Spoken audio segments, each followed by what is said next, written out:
गाजराची चटपटीत कोशिंबीर करतोय. जेवणासोबत तोंडी लावायला अतिशय छान आणि जेवणाची चव द्विगुणित करणारं. उन्हाळ्याची थोडी चावल लागली आहे म्हणून असं थोडं गोड आंबट पदार्थ तोंडी लावायला असला पाहिजे. तर या ठिकाणी एक पळी तेल घेतलं, त्याच्यात कढीपत्ता छान तडतडवून घेतला आहे. याच्यात तुम्ही बारीक कापून घेतला कढीपत्ता तरी चालेल. जिरं मोहरी घालायची आहे, आवडीनुसार जिरं मोहरी टाकायची आहे आणि जिरं मोहरी छान कडक अशी तळतळू द्यायची आहे.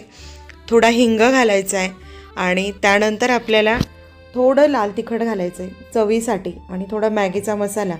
जी अशी टेस्ट असते ना आंबट गोड तिखट, थोडं चवीप्रमाणे मीठ, थोडी पिठी साखर घालायची, अर्धा लिंबू पिळून टाकून द्यायचा आणि या ठिकाणी जो आपण तडका दिला होता पॅनमध्ये ते सगळं टाकून घ्यायचं आहे.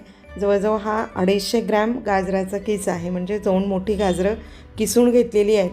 तर असा हा चाट छान तयार झाला आहे. जर असे पदार्थ जेवणासोबत असले तर जेवण पचायला हलकं होतं आणि छान जेवणाची मजा वेगळी असते. आवडल्यास लाईक करा, शेअर करा.